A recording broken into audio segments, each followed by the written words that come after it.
You're listening to XVGM Radio.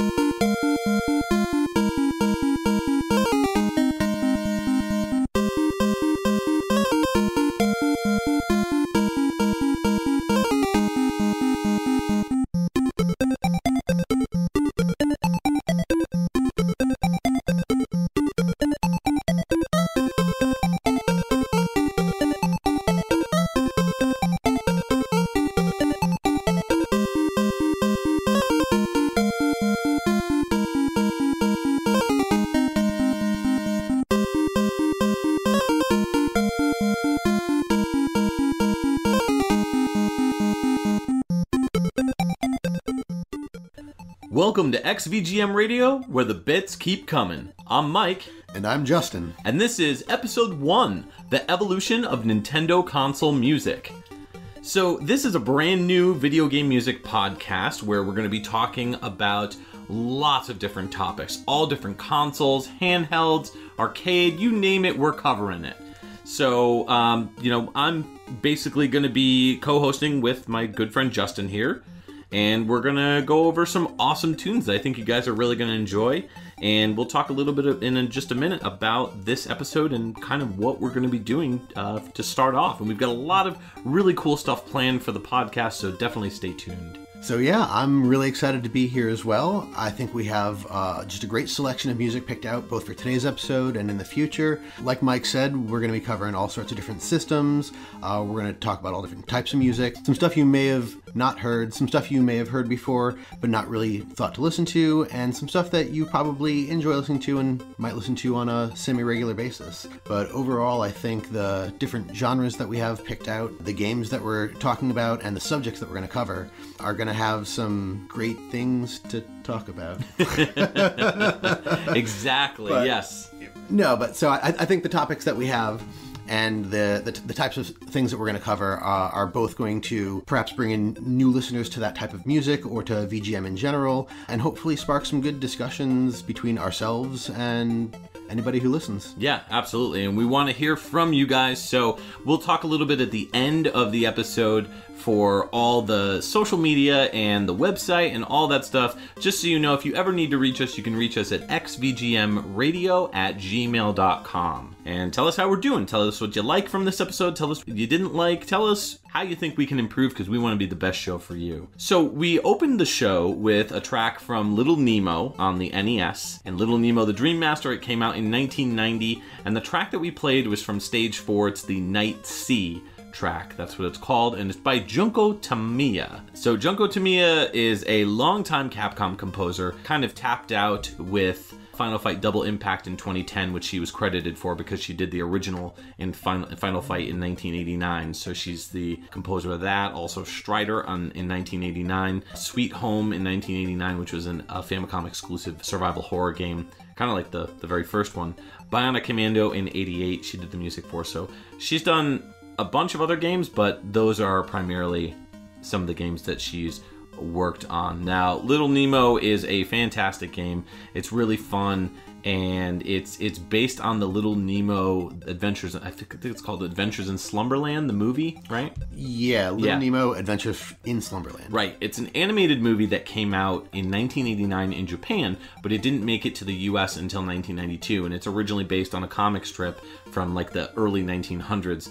And so it's really funny because the movie came out 2 years after the game did in America. So it's like, if you were a kid, you had no clue what Little Nemo was. You thought it was an original property like Mega Man. So unless like someone that was much older knew about the old comic, but even then, like the resemblance to the comic is just it's definitely based off of the movie for the things that happened and sort of like the design of the characters. Yeah, absolutely. I don't think there's too many like 89 well, at that point they'd have to be like almost 89, almost 100-year-old people playing like Little Nemo, like in the train level, like, oh, get over that train, jerk.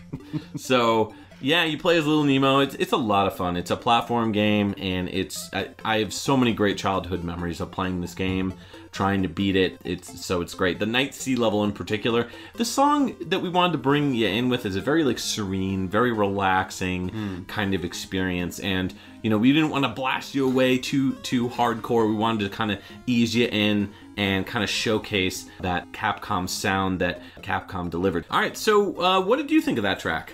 I loved it. I mean, it's definitely one of the reasons that it's in here. It's so bouncy. Yeah. Like, it's just... I mean, think about little Nemo in his little bed flying around and stuff. And it's just like sort of like bouncing on the mattress like a little kid. Yeah, like, almost like you're bouncing on the back of a car, like you want to go, like you're going somewhere, yep. Disney or something.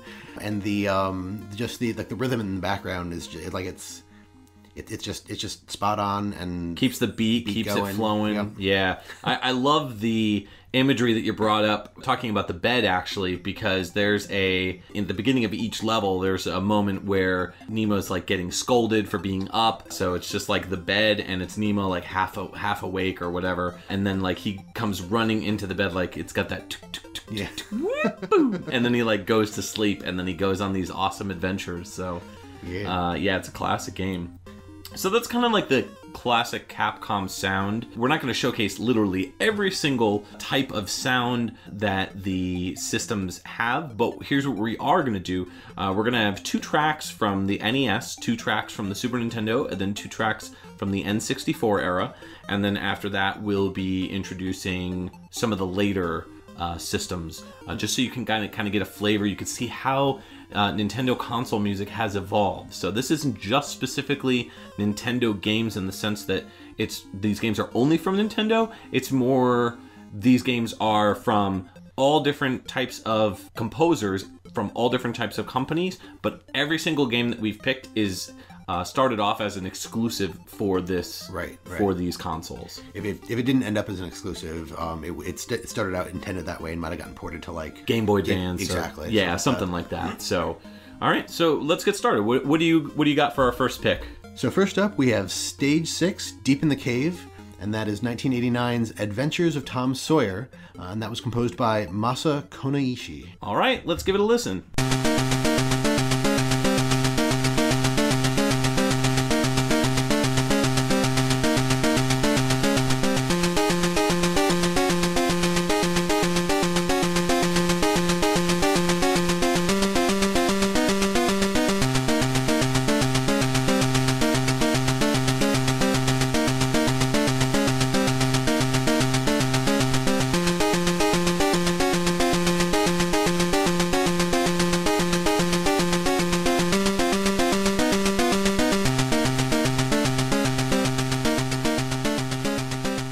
Welcome back. That was Stage 6, Deep in the Cave, from 1989's Adventures of Tom Sawyer, and that was by Masa Konishi.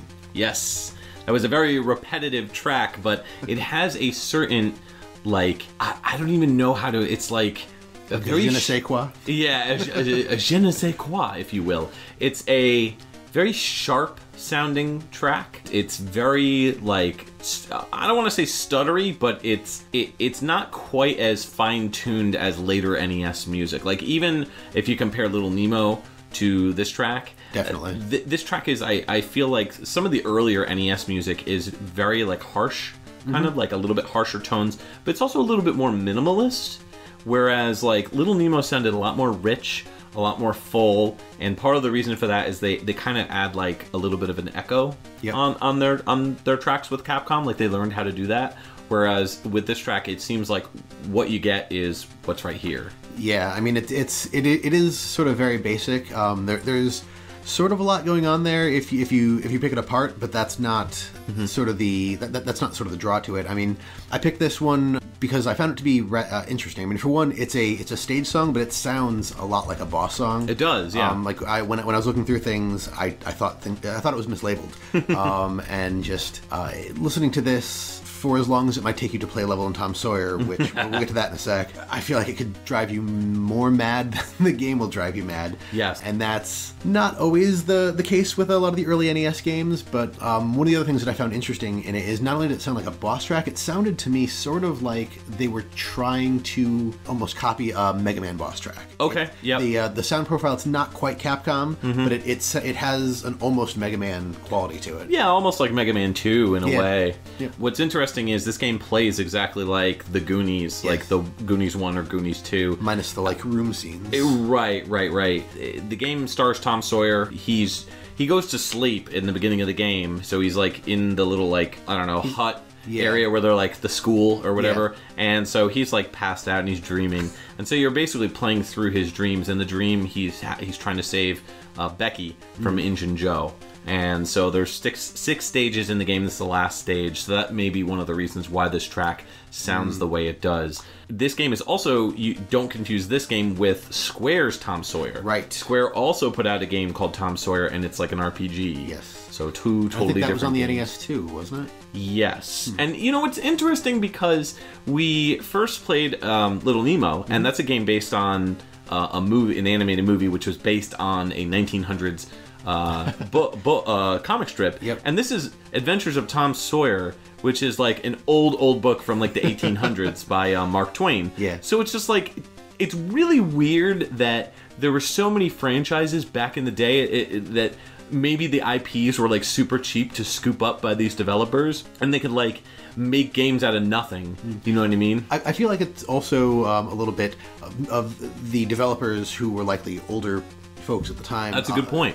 Making something out of stuff they grew up with. Like, the people that worked on this game may have read and really enjoyed Tom Sawyer when they were in grade school. And when they grew up, they were trying to think, well, if kids are playing games, how do we get, my love of this story to kids? That's true.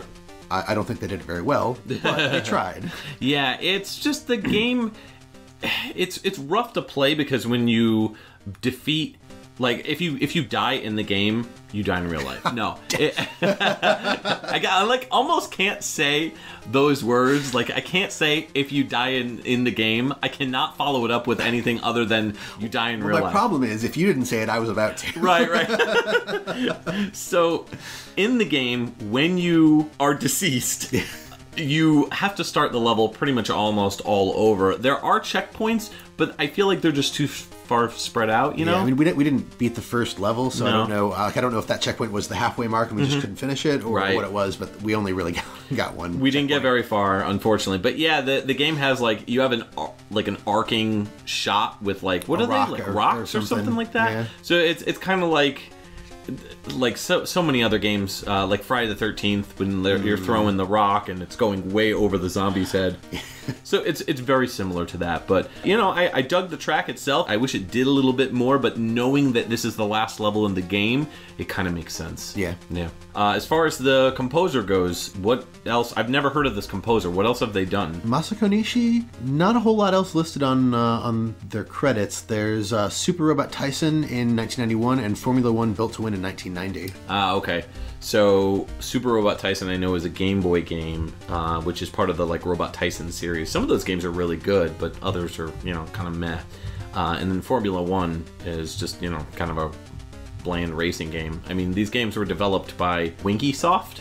Yep. And they have made some interesting games. I think they even made some of the Sailor Moon games, if I recall. Oh. Yeah, like on Super NES. I was going to say, I played the RPG on the SNES. All right. Well, we're going from one track that is very kind of like minimalist, but also, definitely gets the blood pumping, to a track which is a lot more easygoing, a lot more in line with the Dream Master track that we played from the Little Nemo game.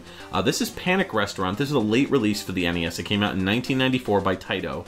It's Stage 1 Appetizer, and I'll explain why it's named Appetizer in just a minute. It's by Hirohiko, Takayama, and Kenji Ino.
All right, you have returned to XVGM Radio. That was Panic Restaurant, the 1994 release on the NES. And that was Stage 1 Appetizer, and it's by Hirohiko Takayama and Kenji Ino. Now, the reason it's called Stage 1 Appetizer is because the whole game's levels, like each level is like a menu item. Mm-hmm. So you start off with the appetizer, you have a little bit of, the soup, main course, soup and whatnot, and then you kind of move on to the full course meal, and then you end with the dessert. So the game it's got a really cool gimmick. So it was initially released actually in 1992 in Japan and North America, but it was released in Europe in 1994. So that's kind of like the last year that it came out. So it's amazing it came out in Europe because Europe really didn't get a lot of NES games. Yeah. But you play as a chef. His name is Cookie, and your restaurant has been cursed by an evil chef who's kind of like your nemesis, and his name is Odove. I think it's supposed to be like hors d'oeuvre. Yeah. So the whole game takes you through, again, 6 levels. You're fighting off bad guys that are basically taking the shape of food or different things you'd find in the kitchen, and it's a really, really fun game. So interestingly enough, Kenji Ino is also a game designer who created the D series. So he's done a lot of work on tons and tons of different games. He did D and D2, Enemy Zero, and games like Time Zone. So kind of all over the place. Those games are very especially D and D2 and Enemy Zero, they're very like survival horror-esque, but first person. They're very dark and gritty, whereas Panic Restaurant is just such a goofy, fun, happy game. Yeah. But I don't know. What do you think of the track itself? The track is a lot of fun. I mean, for the first track in the game, for the first track that you're playing through, it really sets the tone for the game to be fun. I mean, the song itself is very upbeat. It's very bright. The syncopation is a lot of fun. Just the way that the bass is just right, and the way that everything else kind of works with it. Yeah, it's a gem. Yeah, I like those sampled drums. Yes, and that's one of the things that you start to notice as you start hearing later NES music is there's a bigger focus on how many samples can we fit in. So you get those very dampened slightly, but they're still very crisp sounding snare drums. So it's really good. I mean the percussion itself is fantastic. It sounds very crisp, very clean, and on top of that, you've got these synth lead lines and melodies and harmonies, which really all blend very well together. Yeah, no, I agree, and I also like the fact that for a game that's so late in the NES's life, it makes sense. But you can tell that they were able to successfully get so many sort of instruments together there. Especially when playing, you've got the sound effects that are going on in the game, and there's I didn't count how many different instrument tracks there were there, but it sounds like a full sounds very rich. Yes, rich. It's like a lovely dessert that you would eat in the game. Oh, I see what you did there. Yes. So the other composer, Hirohiko Takayama, has worked on quite a bit. A lot of his stuff has gone uncredited, unfortunately. Stuff like The Karate Kid, Gotcha, Xerxes, and stuff like Friday the 13th. So really good NES music. Ghostbusters 2, which I believe is not the Ghostbusters 2 NES game. I think that's the Game Boy game. Yeah. And then a couple other tracks here and there.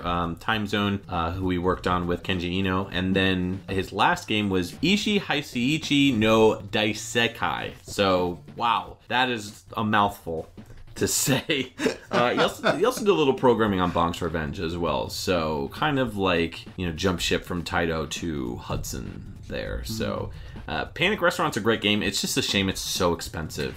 It really is. Yes, I agree. Because it really should be played by everybody. Yeah, I would like to own that game after having played it. Definitely. It was a lot of fun. Yeah. Cool. All right, well, I've got our next pick, because we are going chronological. So our next pick is Legend of Zelda: Link to the Past. This is a classic, and it's from the 1992 original release. This is Dark Golden Land, and it's by Koji Kondo.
listening to XVGM Radio.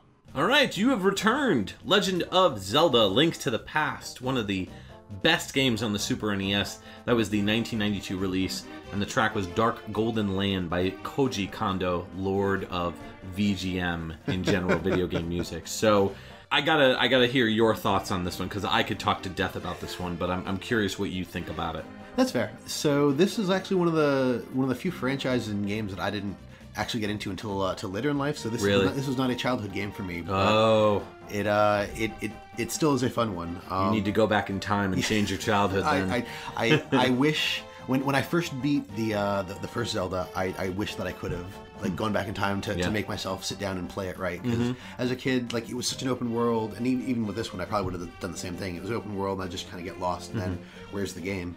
But as an adult, actually playing the game and understanding how to go through it, it's such a fun experience. Yeah, it is. It's a very deep, big game. Yeah, and it's interesting because you don't really, I guess if you've beaten it so many times, you don't really get the full scope of how large the game is. Yeah. I mean, even back in the day, it felt like an eternity, but it was gripping the entire experience all the way through.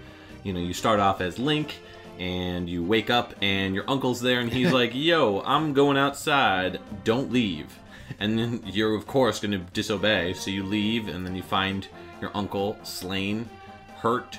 And he sends you on this mission, gives you a sword and shield, and then he vanishes, disappears. And then the whole point of the game is you're trying to save Zelda, the Princess Zelda, from... I always say his name wrong. I always used to call it, I think it's... Aghanim? Aghanim, but I always called it Agenheim. Agenheim? And I don't know where I got that from. Just I probably just being a kid and misreading it.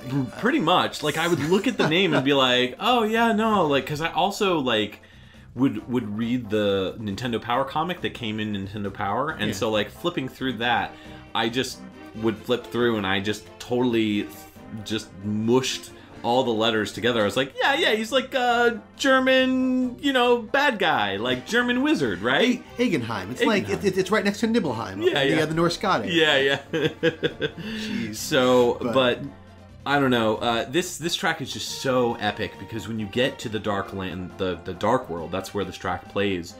This is the overworld theme. So you go from a very cheery, uplifting, you can do it kind of song in the light world, and then when you go to the Dark World, you get all this stuff explained to you after you get the Master Sword. You defeat Agenheim. I'm just gonna call him Agenheim just for the record. And then you're in this strange place, and you've got this other guy who I also could never pronounce his name. It's Sahasharella or something like that. Oh, Sahasharella. Yeah, and I always called him Sasharella.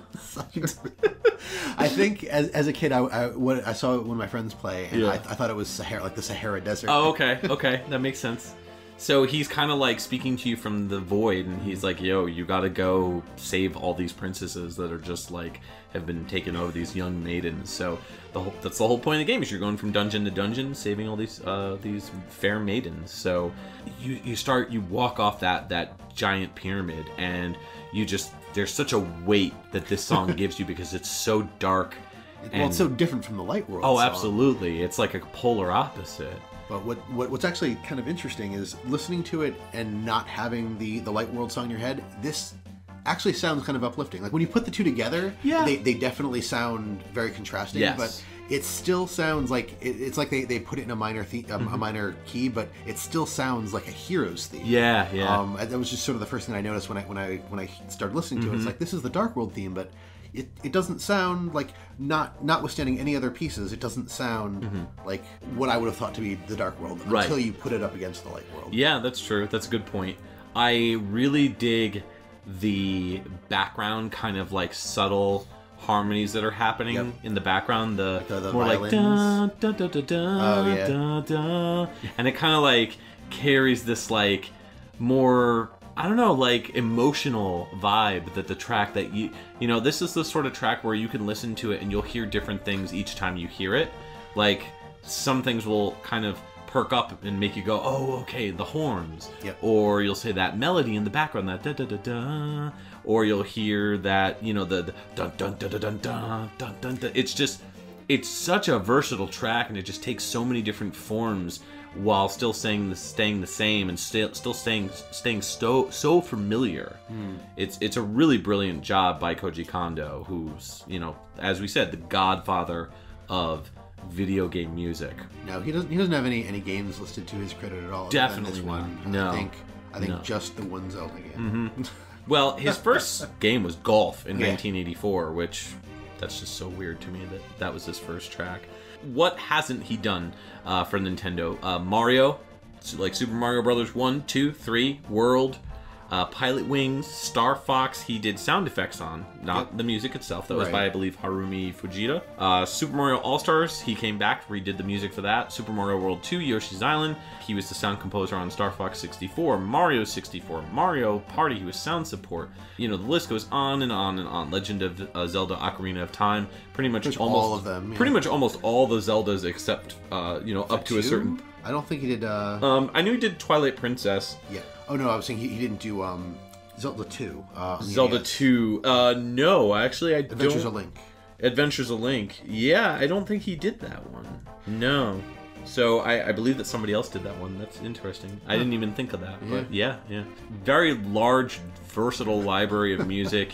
He's done it all. He's mostly taken on like a sound supervisor role, but he's come back to do music in some of the games. Like he just did Mario Odyssey, speaking of newer games. So he did some of the soundtrack for Mario Odyssey. He did Majora's Mask 3D. He was credited for the music composer on that. So he's really stuck with Mario, Zelda, Luigi's Mansion, Star Fox, you know, like Nintendo major franchises. And, you know, I think... You know, now that he's on as a mostly sound supervisor role, I think that he's going to be able to showcase his job that he's done for so long and kind of, you know, bring up the brightest and the youngest composers to make them that much better. Yeah. So. Hey, it looks like we actually have a caller. Just weird. A sec. Yeah, just a sec. All right, caller, you're on the air with XVGM Radio. Who is this? Hello? Hi, this is, Ryu from... Ryu from Street Fighter? No. This is Ryu from... Ryu from Ninja Gaiden? No. My name is Ryu from... Ryuichi Naruhodo from Gyakuten Saiben? What? I don't even know what that is. You know, Phoenix from Phoenix Wright? No, just let me finish. This is Ryu Bateson from Breath of Fire. I'd like to hear a track from my game. Preferably Dying Corpse? Sure. So coming right up, this is Dying Corpse from 1995's Breath of Fire 2 on the SNES by Yuko Takehara.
Thanks for sticking with us. You're listening to XVGM Radio, and that was Dying Corpse off of 1995's Breath of Fire 2 on the SNES by Yuko Takehara. Such a brutal name for a track. Oh my god. Well, I mean, Ryu picked a good one. Yeah, no, it fits too. I mean, go get some ice for your neck if you've been headbanging to that one. Yeah, I know I was. Absolutely.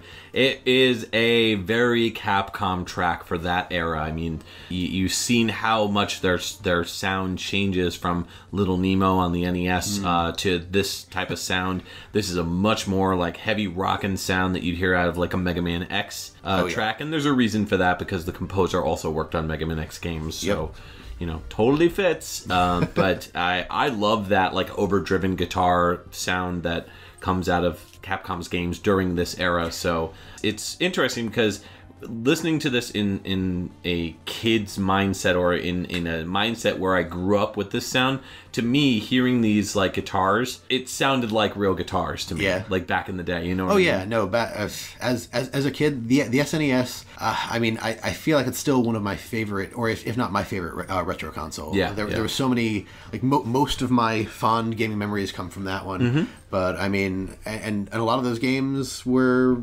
related to the composer Yuko Takehara. Mm-hmm. Like you said, she worked on some of the Mega Man games, the Mega Man X games. JoJo's Bizarre Adventure, X-Men vs. Street Fighter, Mega Man 7, all different Final stuff. Fight 2. Yeah, Star Gladiator Episode 1 on PS1, which has a great soundtrack. So just, mostly with that like hard rocking, blood pumping, exciting music that you would hear out of a Capcom game. So makes sense. Why don't we talk a little bit about the game itself? We won't dive too deep, but the gameplay itself, it's a JRPG. It's turn-based. You could change formations of the characters depending on your needs that you need in the battle. You can also build a special town that's like just for you and some of the characters that you find throughout the game to like live in your village. You have to like hire these like carpenters to come in, and it's kind of interesting. What about the story, the overall story itself? So the story takes place 500 years after the first Breath of Fire. It starts out with the main character being very young as he encounters a dead, lifeless dragon. Death Evan, the leader of the Saint Ava religion, is revealed as a descendant from the previous game's villain, the goddess Mira. Right, yeah, and the characters, we got a couple that we're just going to throw out there. There's Ryu Bateson, who we just heard from. He's the main hero. He is not the Ryu from the first Breath of Fire game, more like a descendant, I guess you could say. Because that character, I think, was more like dragon-based. I think he could like turn into a dragon, if I recall. I'm pretty sure you can too in this game, because most of the Breath of Fire games have a character that can turn into a dragon. Turn into a dragon, right? And that makes sense because most of the characters in the game are based on some sort of animal. Yep. You've got Kat, who's the feline warrior who's found fighting in a coliseum. You've got Nina Windia, who's the descendant of the original Nina from the first game. She's like a winged warrior woman sort of thing. What else we got? Then there's a Bo or Bao. I'm not really sure. I think it's Bo. Because I think he actually uses a bow. Yeah. But he's an orphan who you meet in the beginning of the game who convinces Ryu to leave his town. And then there is Jean, who's a frogman who happens to also be a prince. Very similar to Frog from Chrono Trigger. Exactly. Yeah. And the gang helps him defeat his evil doppelganger. I see. So that's just like a brief snippet of some of the characters. There's a couple more that are that you get throughout the journey itself. It's an RPG, so you're definitely sinking some time into this one, and it helps to have music like this. You've got the bumping awesome energy from whenever you're fighting in a battle, and I believe this does take place in a battle. That's a battle song. Yeah.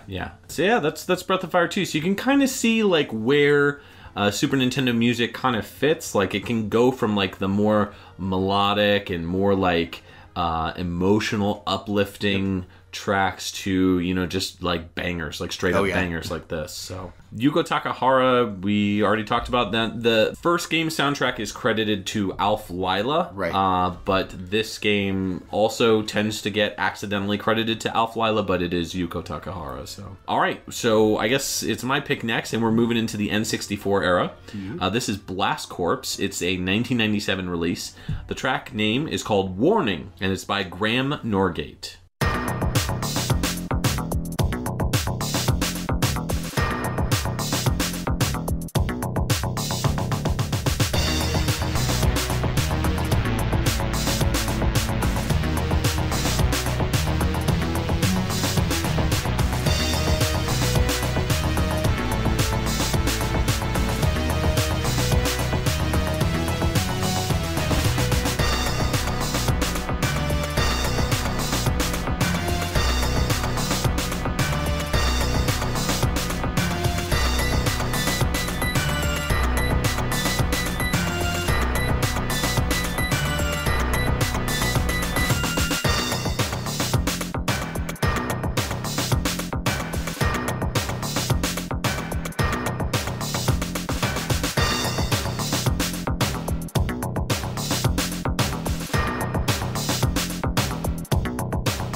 Hey, how's it going? The name's Tony, and I want to hire you for the best job in the city.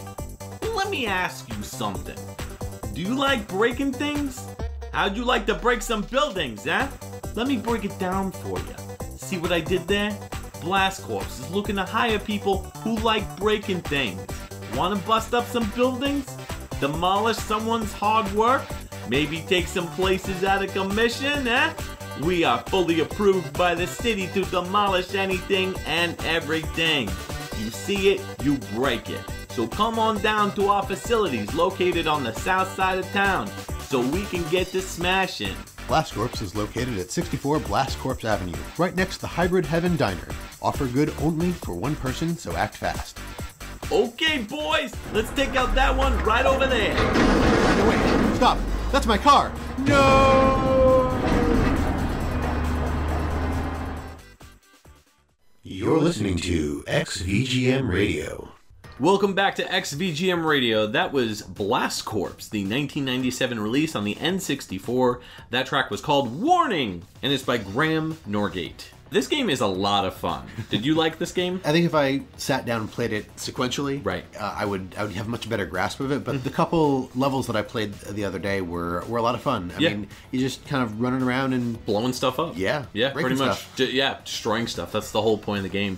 You know, you get these different types of vehicles that you can use. My favorite is there's like a dumpster type thing, like the a dump truck, like a dump truck. It's like it's got like a plow in the front, so I guess it's like a dump truck with a plow. I don't know what you would call that. Not the bulldozer. No, not the. Maybe it's a bulldozer. Yeah, I guess it is a bulldozer. Oh, okay. Yeah, I like the bulldozer because like you can manipulate the controls and like rotate around stuff.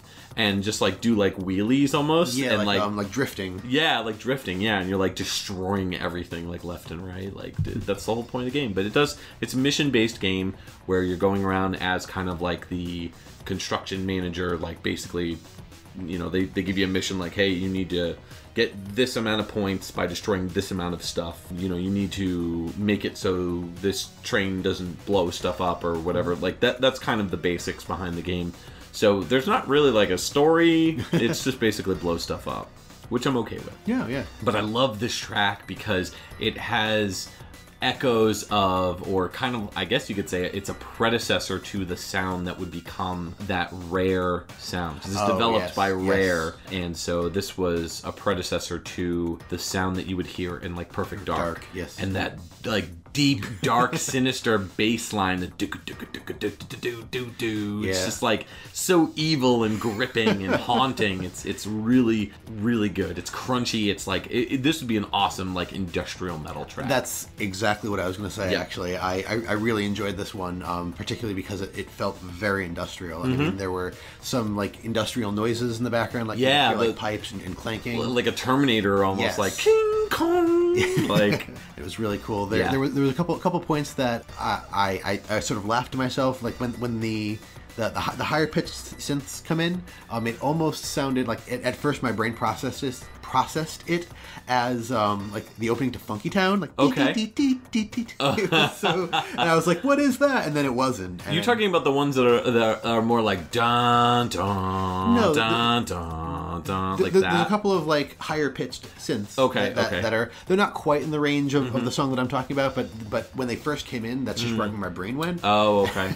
And then once I heard more than like 3 or 4 notes, I was like, okay, I see. This is it fit much better. I just really love that bass line, and then when the main melody kind of kicks in, I don't know, the song kind of loses me a little bit. It's not bad. I think that's what I'm talking about, is the main melody. It's that like dun dun dun dun. It just sounds like very clunky. Yeah, and it doesn't really fit with the bass line. I guess it kind of does, but to me it doesn't. Like it just kind of starts falling apart. But then right before the loop, it kind of saves itself a little bit, and then it kicks into the loop where you get that awesome bass line. So I'm okay with it. Yeah, no, the bass line on it was awesome. Yeah, agreed.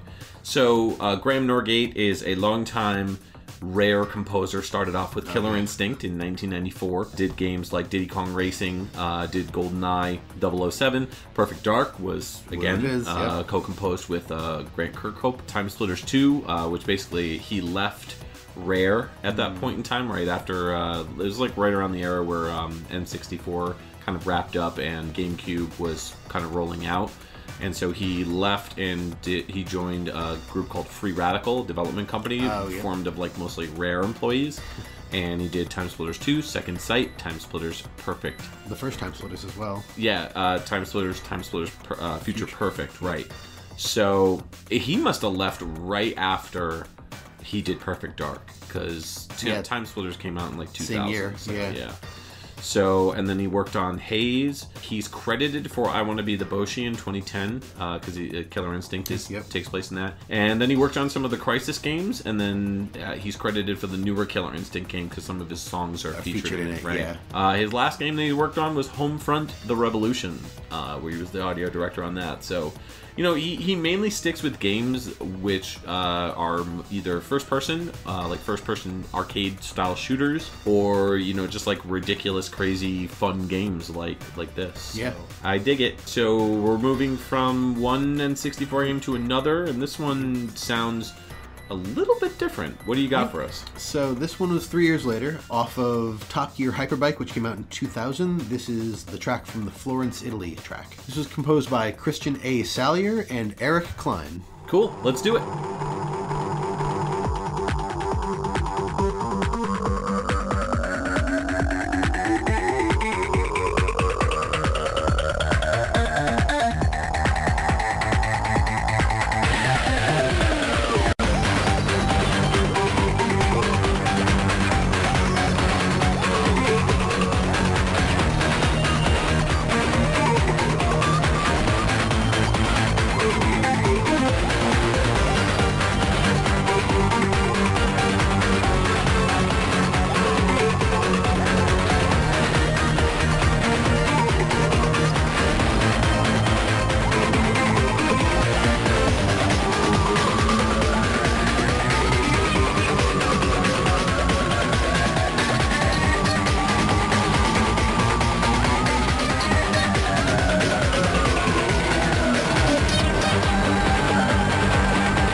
Welcome back.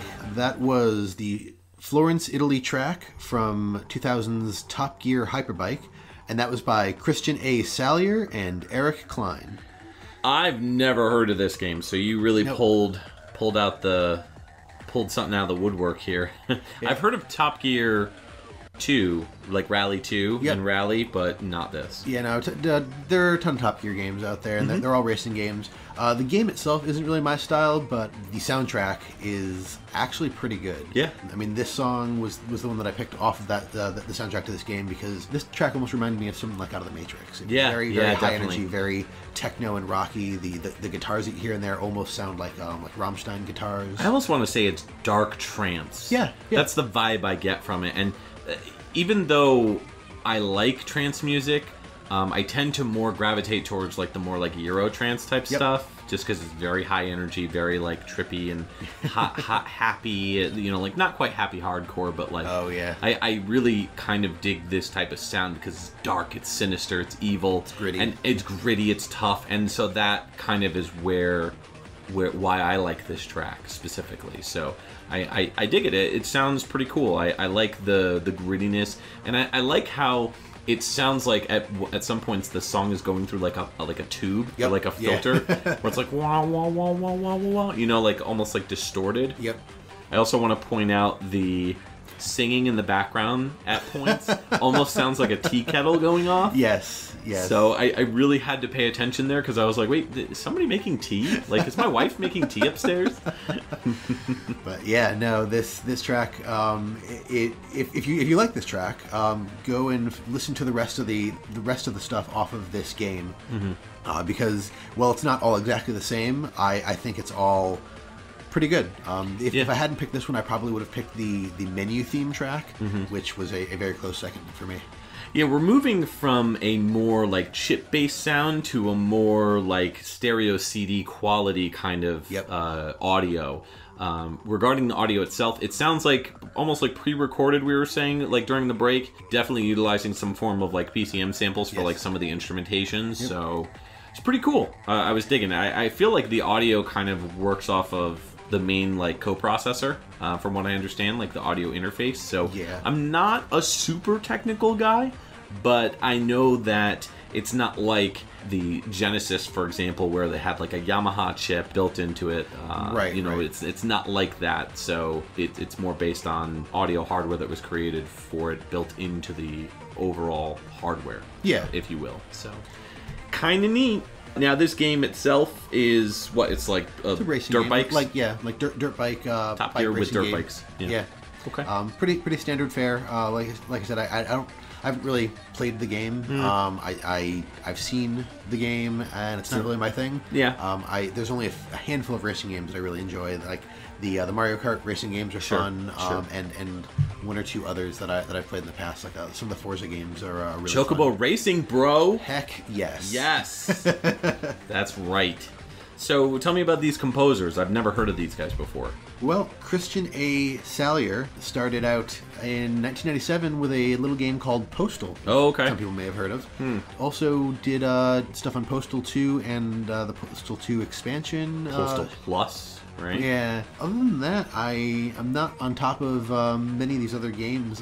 Vigilante 8 was a lot of fun. That kind of is more like a 70s disco era vibe soundtrack, if I recall, because it's like they took Twisted Metal and they basically were like, hey, what if Twisted Metal was a disco game, like, or had a disco soundtrack? Yeah. So what if Twisted Metal took place at a disco? Yeah, there you go. Yeah. So then, also NHRA Championship Drag Racing. So a number of vehicle-based games in there. Okay. And then you have Eric Klein, who also worked on the Vigilante 8 arcade game in 2008, the Postal 2 and Postal 2 Share the Pain games, and Vigilante 8 The Second Offense in 1999. Okay, well that makes sense because they were both part of Snowblind Studios, who they were the developers of this game, who eventually became Monolith Productions later on, so pretty cool. Alright, so let's move into the GameCube era. So, starting with the GameCube era, we're only going to be playing one track per. We're going to have a total of 10 tracks, so that's kind of how it works. So for this episode, we're doing one GameCube track, one Wii U, and one Switch. So I'm starting off with the GameCube. This is Geist. This is an exclusive GameCube game. Never came out in anything else. It's the 2005 release. The track is called Escaping Containment, and it's by Michael Reed and Brad Martin. And I got a lot to say about this song, so come back after the break.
right, welcome back to XVGM Radio. That was Geist, the GameCube exclusive. That came out in 2005, and that was Escaping Containment from Michael Reed and Brad Martin. And I gotta say, it sounds more like a car commercial.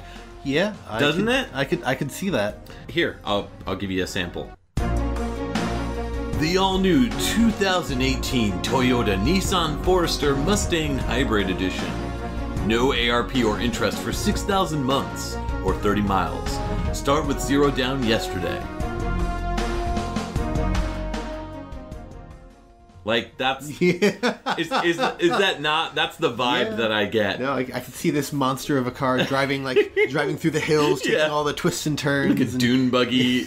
It's like shaped like a dune buggy, but it's also like family friendly for all the kids. You know, like, I don't know. That is an interesting choice. It's me being a silly guy. So yeah, Geist is a interesting game. This is basically Nintendo saying, hey, we could have made Halo if we wanted to, but, you know, I don't really know why they decided to make this game. I guess it's because they were going for more mature games at this point, but it's a very unique game. It's developed by N-Space, who is, if I recall, N-Space was like a development group that was started off by a bunch of just like really young developers that were all going to, I think the school was DigiPen. I could be totally wrong. But I'm almost positive that N-Space was started by DigiPen. They've made some really cool games. Yeah, it's a first-person game, so there are moments that take it out of first-person, but it's mostly like a first-person shooter. So John Ramey is the character you play as, and he's a scientist. Something happens to him, and he's able to like take over people's bodies. You basically use that to advance in the game. It's more of a focus on maybe like taking over like an animal, like a dog or something like that, and they'll only be able to see like specific shades of gray, which is really cool. And then you can possess soldiers and guards and stuff like that, so that way you can kind of infiltrate like different places undetected because you're a ghost passing through. So yeah, it's pretty neat. I haven't really played too much of this one, to be honest with you, but I know that initially when they were making the game, they were going to call it Fear. Oh yeah. I don't know if it necessarily led to that F-E.A.R game, but I believe that's also a first-person shooter as well. So the whole weird thing about this is like Shigeru Miyamoto, the creator of Mario, was like helping with the creation of this game. So I really do feel like this was Nintendo going, yeah, we could have made that. We could have made Halo, you know. Yeah, it's interesting because Nintendo's always been such a family-friendly company. That, I mean, to see a mature-rated game for one of their consoles as a first-party game. Yeah. It's I feel like you don't see that often with Nintendo. No. Especially now with everything being like super family-friendly. Yeah, I mean, I think Nintendo kind of ebbs and flows with whatever people are comfortable with.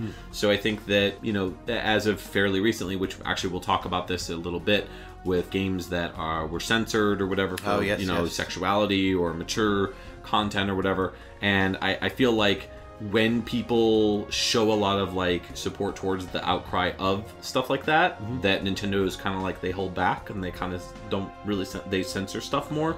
But then like when things kind of shift in the other direction, they kind of go with that. Because like right now, they're coming out with tons of games that are coming out on their system that they're not censoring. You know what I mean? Like, yeah, that's true. You know, all the Fire Emblem stuff and all that. Like, you know, there's sexy characters and stuff like a little bit more in those games, and a little bit more violent content and whatnot. They kind of promote that a little bit more. So.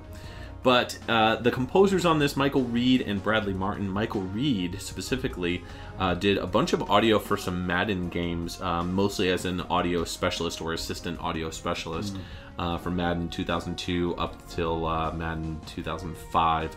Also worked on GoldenEye Rogue Agent in 2005, along with Geist. His first game was Daryl F. Gates Police Quest SWAT in 1995. He was actually an actor in that, like a voice actor, so he's not really doing any music, but mostly it seems like he was doing a lot of voice talent, and then it looks like they promoted him to audio specialist in with NCAA football 2002. So definitely creating music that's more serious sounding, more like you know, this track in and of itself, aside from sounding like a car commercial, very orchestral. It's got that little like pitter-patter drum beat kind of in the background, kind of floating through. Not really anything I would ever listen to, but more I wanted to showcase the evolution between N64, which is still very MIDI based in a lot of ways. Yeah. And you know, kind of still continuing that Super NES sound in a lot of ways, but this is just full on like CD quality audio, like symphonic. Like symphonic, yeah. Right? Like this is something you would hear like on a soundtrack to like a Star Wars movie or something like that. You know, maybe not this. Yeah, maybe if they were driving around in a Star Wars car or something. You know, yeah. Like a land speeder, the all new land speeder, Yeah. 20XX or whatever. And then Bradley Martin worked on Geist and two amazing games, Mary-Kate and Ashley Sweet 16 License to Drive, and Mary-Kate and Ashley Crush Course. Not Crash Course, Crush Course. Very important distinction there. Yeah, so quality stuff. Not a lot from either of those guys otherwise, so mostly kind of, you know, worked on those and went bye-bye. Yeah. So, alright, so let's move into what you got for us, which is a Wii game. What do you got? Yep, so moving into the Wii, we're going to take a listen to Loop 8 Inverse Tempest off of 2007's Geometry Wars Galaxies by Audio Antics. Cool, let's give it a listen.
Welcome back. You're still listening to XVGM Radio. That was Loop 8 Inverse Tempest off of 2007's Geometry Wars Galaxies by Audio Antics. Yes, this is a very busy track. Yep.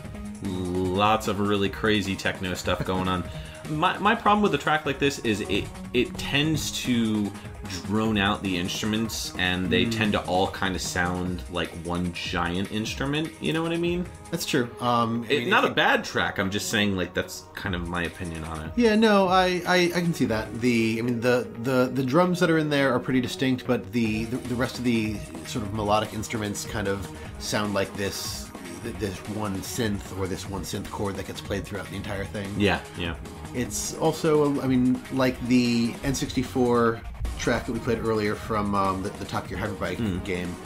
It's almost like an evolution of the techno genre as it happened. I mean, that first track came out in 2000. This one was 2007. So we've had a few years. Well, I mean, for better or for worse, the sound changed. True. And this kind of changed with it. Yeah. I feel like it also maybe makes a little bit more sense in game or while playing, because it's one of those games. I don't know if I'd necessarily call it mindless, but Geometry Wars. It's a score game, so you're a little spaceship, almost like in Asteroids or games like that from the past, and you're dropped into a map where there are enemies all over the place, and sometimes gravity changes in certain parts of the map, or different obstacles happen.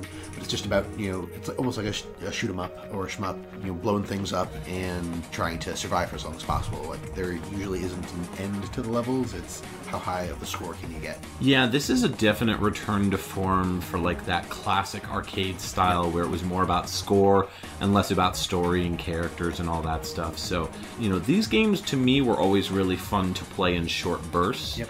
Just to kind of like improve your score and see how good you could do. But I always preferred to play a game like Geometry Wars with like a group of friends. Yes. Where you sit down with a bunch of people, you pass the controller back and forth, you see how far you can get score-wise, and until you kind of get bored, and then you just go do something else. So, but it helps to have music like this because it's very energetic, it's very exciting, and it kind of flows very well with the rest of the game itself. With the amount of concentration you need to give to not dying, right? It doesn't overwhelm you with anything. Agreed. Now, Audio Antics. Tell me about them, because I've never heard of them. Audio Antics is a UK-based video game audio production company run by a freelance sound engineer named Chris Chudley. Okay. They've done a number of games: Geometry Wars Galaxy, Geometry Wars Retro Evolved, which was on the Xbox Live Arcade. I had that too. And the games that Geometry Wars actually came out of, Project Gotham Racing. Oh, really? If I remember correctly, Geometry Wars was actually a mini game inside of Project Gotham Racing. That's pretty cool. So okay. It's it was a pretty neat to see it come from this little like secret thing that you can do to an actual like game with levels and its own music and all that other good stuff. That's pretty neat. And interestingly enough, they did the music for one of the other few racing games that I actually enjoyed, Blur on the Xbox 360. Blur was a lot of fun. Yes. Yeah. Blur was kind of like Mario Kart with real cars. Yes. Yeah. It was like Mario. We used to call it Mario Kart for adults. Yeah, for adults. And then the online scene for it got really kind of crazy. I don't think it was necessarily toxic, but it was just like if you didn't play from day one, and I did play from day one. Yeah. You really couldn't hold your own, and I could not hold my own. Right. Yeah. And then the last game it looks like they worked on was Bloodstone, which was a James Bond game. Yes. Yeah. Okay, pretty cool. I dig the sound that Mr. Chudley was putting out. So I guess we're going to move into Wii U. The Wii U has a very small exclusive library of games, but this was one that has, to this day, remained an exclusive, at least as of the recording of this episode. This is Tokyo Mirage Sessions #FE. I guess there's no or pound sign FE or music no FE. I never really know. It looks like a sideways kind of hashtag or pound sign. Yeah. So I was just called it Tokyo Mirage Sessions #FE. 2016's release. This was Synchronization. That's what the track is labeled. Multiple different formats. I've heard the track is called something different online, but the soundtrack itself, I was able to find it. It looks like it's called Synchronization. And this is by Yoshiaki Fujisawa.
Alright, welcome back. That little ditty was from Tokyo Mirage Sessions #FE. That was the 2016 release. The track Synchronization was by Yoshiaki Fujisawa. This song, I don't know, it's got a lot of like heart and emotion to it. Yeah. And it kind of like, I would almost say almost ballad-esque. You could tell that it happens during a very important moment in the game, or at least that's what it sounds like. Maybe like a character realizes. I haven't played this one, but it sounds like something where like a character is realizing something for the first time, or finds out something about another character. And this game is very like character heavy, very story heavy. I know, I can tell you this in all honesty. I have read over what this game is about, and I still have no freaking clue what it's about. Like, it's supposedly like characters who are sort of from Fire Emblem, but also from like that's what the S Shin Megami Tensei. Yeah. So it's kind of like a weird mix of those characters, but it also is like there's characters that like want to be part of like the fashion scene, and so like there's like modeling and like clothing and stuff like this. I remember seeing the trailers for it, and up until the game came out, they were releasing new trailers like every like maybe 6 to 8 months, or maybe like every other year, and like each time a new trailer came out, I was like, all right, cool, maybe I'll actually figure out what this game is. And every time I watched a new trailer, I was like, I have no clue what's going on in this game. Like, what the heck is going on in this cartoon? So that in and of itself kind of turned me off from getting the game, despite the fact that, you know, it was like an anime game and it seemed kind of neat and I was possibly interested in getting it. But the fact that they couldn't, in a trailer, be like, this is what the game's about, this is what it is, this is how you play it, this is blah, blah, blah, this is blah, blah, blah. Like, I never cared about any of the characters that they introduced. Like, it seemed very shallow, and maybe it just wasn't for me. You know what I mean? I think that ultimately this is a game where, despite the fact that the soundtrack is pretty good, it's all similar type of music like this. There's a lot of like anime-esque songs, like anime intro music. You know? I was gonna say this one particularly reminded me of like an anime outro, like something that would play at the end of an anime. It actually reminds me a lot of J-pop. Yeah, definitely. And I think that one of the reasons for that is the composer worked on mostly like TV music. Also worked on a Japanese multimedia project called Love Live. Oh. So not really well known for video game music. And in fact, Yoshiaki Fujisawa had a lot of trouble with writing music for this game, to the point where he contacted another in-house composer with another group, I guess called Avex Group, and you know, just found the composition very hard to do, mostly because he's more of a like television and like multimedia type of producer, and video games are just a totally different beast. Yes. But you know, relating this all back to the fact that you've seen an evolution. You know, we've gone with CD-based tracks, but now you're seeing CD-based tracks that have that emotion that stuff like the Link to the Past track had, where, you know, you can build emotion with more and more developed instrumentation.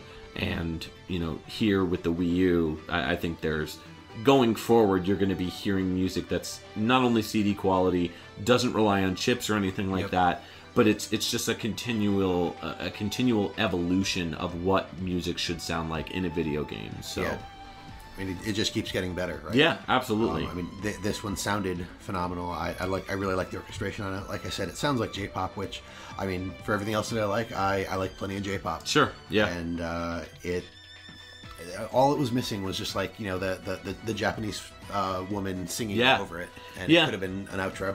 One of the reasons why I really like those types of songs is I feel like Japanese pop music is a little different than maybe US or UK based pop music, where like I think that vocals, while they can be very powerful, they don't really they create melody, but I think that there's such a huge focus in Japanese pop music of making the vocals its own instrument.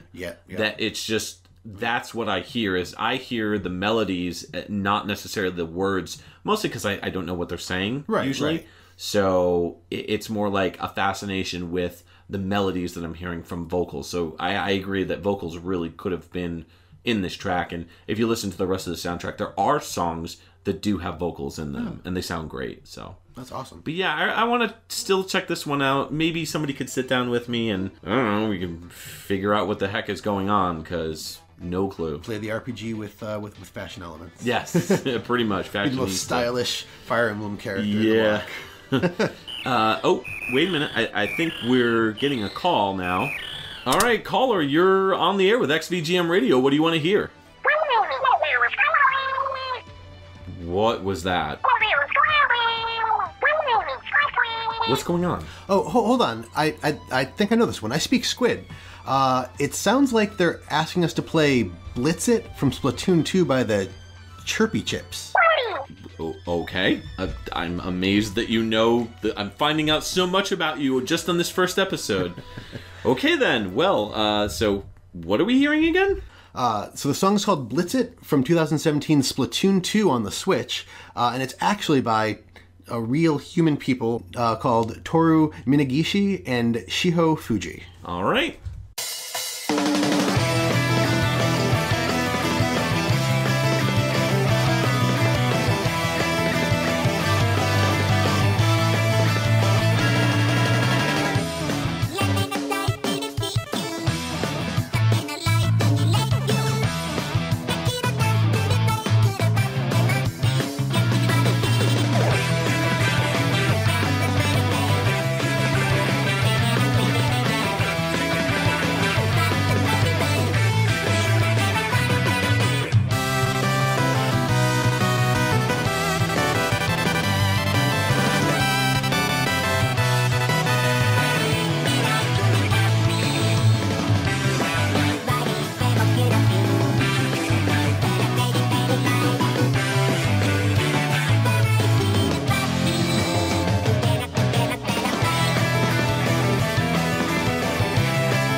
Welcome back. That was Blitz It off of 2017's Splatoon 2, released on the Switch. And that was by Toru Minagishi and Shiho Fuji. So, what'd you think? I love this track, actually. This, I don't know if you've ever heard of a group called the Polysix? Yes. Japanese group? Yeah. This is very much like the Polysix, at least that beginning part. It's like punk meets like, I don't want to say synth pop, but like that early kind of like electronic music. It's just got like a really cool like new wave rawness to it that I really enjoyed. But you know, the track really kind of made my ears perk up when you heard that 8-bit stuff come in. I was like, whoa, did somebody start playing Mega Man in the background? Like, it sounded like right out of like a mid-level Mega Man game. Yeah, I feel like this is the perfect track to end on, too, because it almost brings us full circle. Like, you've got this CD quality audio, you've got vocals, you've got stuff that ties the game together, and then you've got this 8-bit sound in the background, like saying, you know, we know where we came from, we recognize the beginnings of Nintendo, as this was a first-party game. Yeah. Thank you to the female inkling who called in to request this. Yeah, definitely. Very good stuff. I've played the first Splatoon. I got a little bit of motion sickness from it initially, but I think it's a really unique idea, and it's nice that Nintendo's actually making like a shooter, I guess you could say. And like a proper franchise. And like a proper franchise, yeah. So tell me a little bit about Splatoon 2. This is on the Switch, so... Yep. So we got a Switch recently, actually. So and this is the only game that we have for it. Yeah. I bought it for my wife for our anniversary, and she loves Splatoon 1. I liked it too, but she was really hankering for some Splatoon 2, and it plays very much like the first game. A couple things that you kind of lose without having the second screen of the Wii U is you don't have that map always in front of you when you're playing, because it's either on your TV or you have it handheld. But you can, I forget which button it is, but there's a button you can press to bring up the map really quickly and then put it away. Okay. So they didn't lose too much. But I mean, the game itself looks better. The story is interesting. I haven't gotten very far in it yet, but it seems like the Squid sisters from the first game are missing. Callie and Mari. And Mari? Okay. Yeah. Callie, Mari. Ha ha ha. So in the second game, 2 other characters have taken over, named Pearl and Marina. And part of the story of the game is that you're trying to I guess get Callie and Mari back and find out what happened to them. The Octolings have sort of come back, but in this game features Octolings in non-antagonistic roles. Marina, is one of the new hosts, is an Octoling, and apparently in the expansion you can play as an Octoling. Oh, cool. So it's fairly interesting. I mean, the whole world is fairly fleshed out, and just to reference the in-game artist of the song that we just listened to is named the Chirpy Chips, and it is a band made up of 4 members: a sea anemone does vocals and synths, an inkling plays the guitar, a shy flapjack octopus plays the bass, and the drums are played by a crab. So it's like a fake band, kind of like the Gorillaz. Exactly. Okay, that's pretty clever. Yep. So but this is actually composed by real composers, right? Okay. So Toru Minagishi has done a number of things for Nintendo, starting with Pocket Monsters Stadium. So Pokemon Stadium on that was N64, I believe. Right? Yes, N64. And a number of other Pokemon-related games: Legend of Zelda: Twilight Princess, Majora's Mask, Smash Brothers, Mario and Luigi Pearl Jam, and kind of ending most recently with Mario Kart 8 Deluxe. So Mario and Luigi Pearl Jam? That's a game? Paper Jam. Oh. Did I say Pearl Jam? You did. Apologies. Pearl Jam. That's our first big... so, instant correction. Mario and Luigi Paper Jam. No, it's Pearl Jam. Pearl Jam now. Oh, where's the princess? Need to find that princess and stop that Bowser. Bowser is falling. Hey. I don't know. But his awesome. Partner Shiho Fuji has a slightly smaller list of games that they have done music for. Also ending with Mario Kart 8 Deluxe in 2017. Cool. But they did Super Mario Odyssey, the first Splatoon, New Super Mario Brothers U, New Super Luigi U. They started out with Wii Fit in 2007. Right.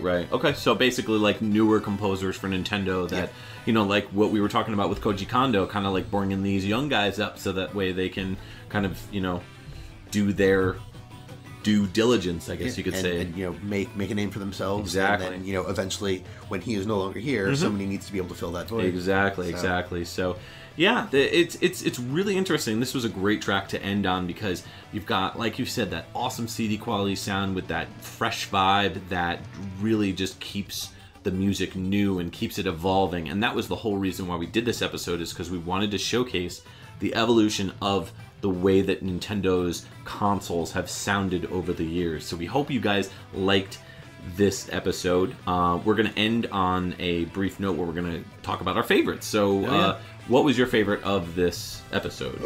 That is always a tough question for me.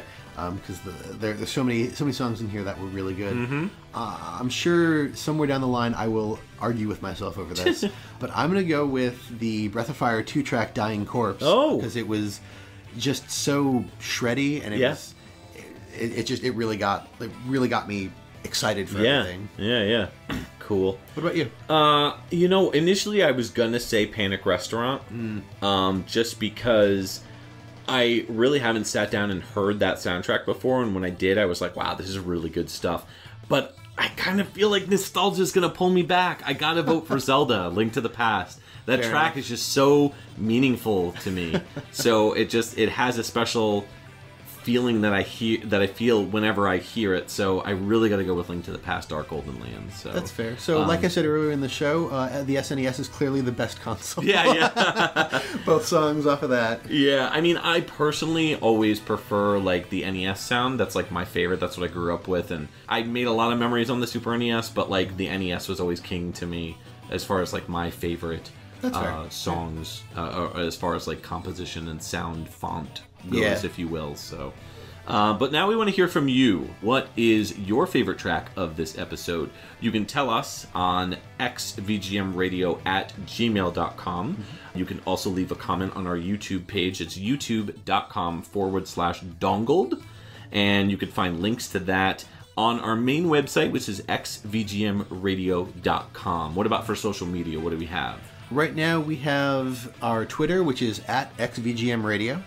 And you can also find us on Facebook at facebook.com/groups/XVGM Radio. That's right, yeah. And what's really cool about the group is that you can join for free, and you can join us and conversate about really anything about video games or video game music. We want to hear from you, so we'll post the link to this when this goes up, and hopefully if you're joined beforehand and you've seen it, you'll be able to kind of like comment on it, what you thought of the episode, what your favorite track was, any jokes that you heard throughout this episode, what you thought of the format. We want to hear from you so we can make this the best possible show in existence. So let us know your comments, your feedback, constructive criticism, anything you want. You could also find us on iTunes. We are available on iTunes through normal RSS purposes. Subscribe to us on there. Also on Google. Google Music has a whole podcast section, so we should be on there. Yep, absolutely. So that's it. That's going to do it for us for this episode. Now, what do we got coming up next? So the next episode is going to be a retrospective on Toaplan. Yes, Toaplan, the developer. Very shmup-heavy episode. Yes. Lots of arcades goodness, lots of Genesis, and a lot of tracks that you may not have heard of or expected us to pick. Doesn't necessarily mean it's all going to be Genesis and arcades, so there will be some secret tracks out there which we picked, but I think you guys will really dig that one. So yeah, that's about it. Thanks for listening to XVGM Radio. Any final thoughts, Justin? I had a lot of fun. I can't wait to get to the next one, and I can't wait to start interacting with people on online, hearing from you guys, hearing what we did well, what we did right, what we did wrong. Yeah. Let us know, and so that way we can be the best radio station based on video game music for you guys. So this is Mike and Justin signing off for XVGM Radio.